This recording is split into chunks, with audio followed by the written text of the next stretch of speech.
For number 4, I'm going to factor the denominators. So I'm going to get x plus 2 times x plus 1. The numerator doesn't factor. So I just have 2x cubed minus 5. This is my final equation. And with that, there's nothing that cancels. So that's my final equation.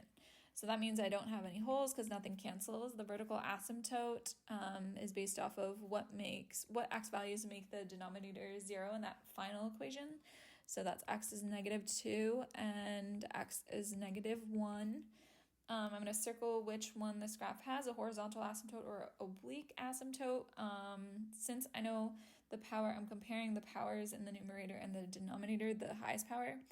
Since I know the numerator power is 1 more than the bottom, I'm going to have an oblique asymptote or a slant asymptote. So that's what I'm going to have. Because it's top heavy, and I'm going to find what the equation is for that slant asymptote. So what's the line? That's that slant asymptote. So I'm going to do long division at the bottom, 2x. Let me leave myself enough space. I'm going to do x squared plus 3x plus 2 into 2x cubed. I only have the x cubed term and the constant, so I need to make sure I include all values from the highest power to the lowest power to the constant. So 2x cubed plus 0x squared. I want to put a placeholder for x squared, plus 0x plus or minus 5. Oops, minus 5. I want to do that so I don't mess up. Please do this. Don't forget to do this because you will mess up with the long division if you don't put in the placeholders for all the powers so that you can line things up better. First thing I'm going to ask myself is what do I have to multiply x squared by to get 2x cubed so that I can cancel out that 2x cubed when I subtract. X squared times 2x gives me 2x cubed.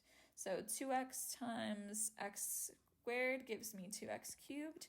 2x times 3x gives me 6x squared.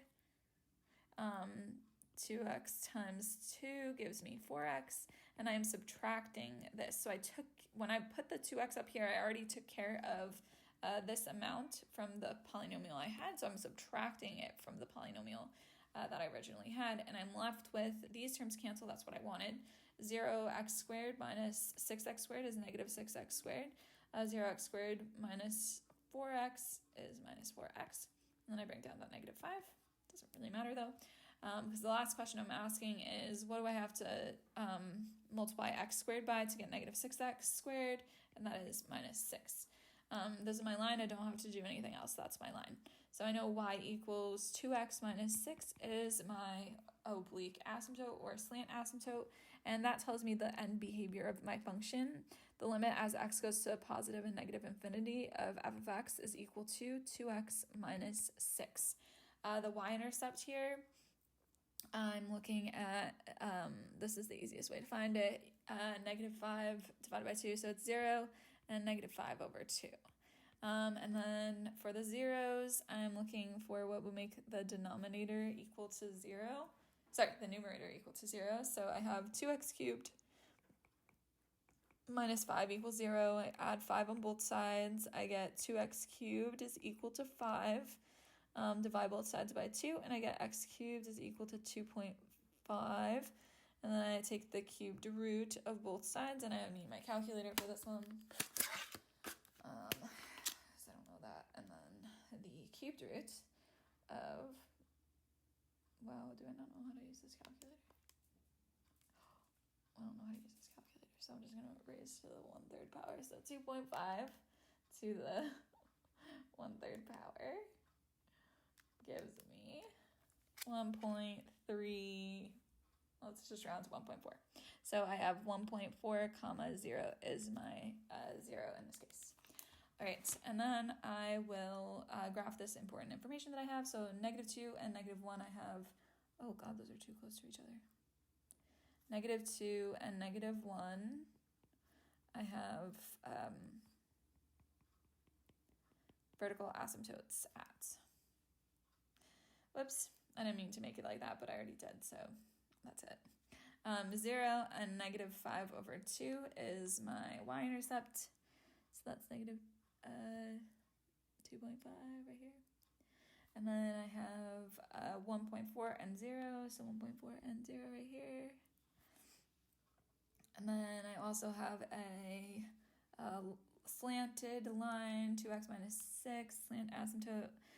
So I'm at 1, 2, 3, 4, 5, 6. Negative 6 is the start of my asymptote. I don't make it that big, but then I'm going, what's my slope?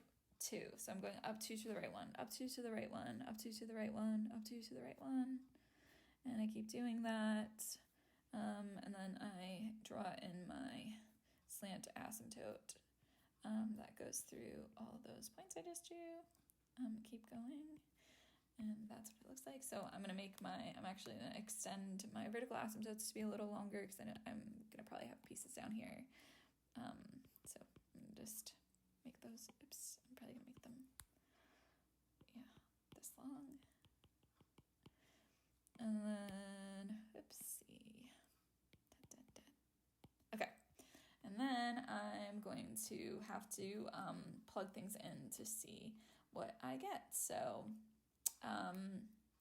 for the pieces, what the pieces look like. For this piece to the right, this piece is going to include these 2 points. I want to know as I go to the left, where will I be approaching?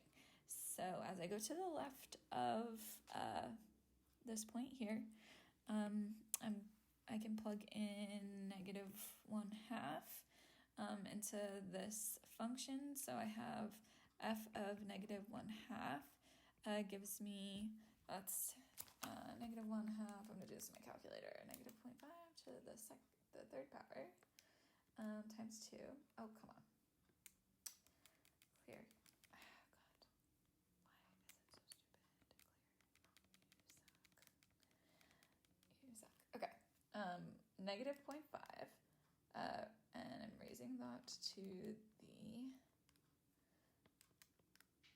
third power, and then multiplying by 2, and then subtracting 5, and then dividing by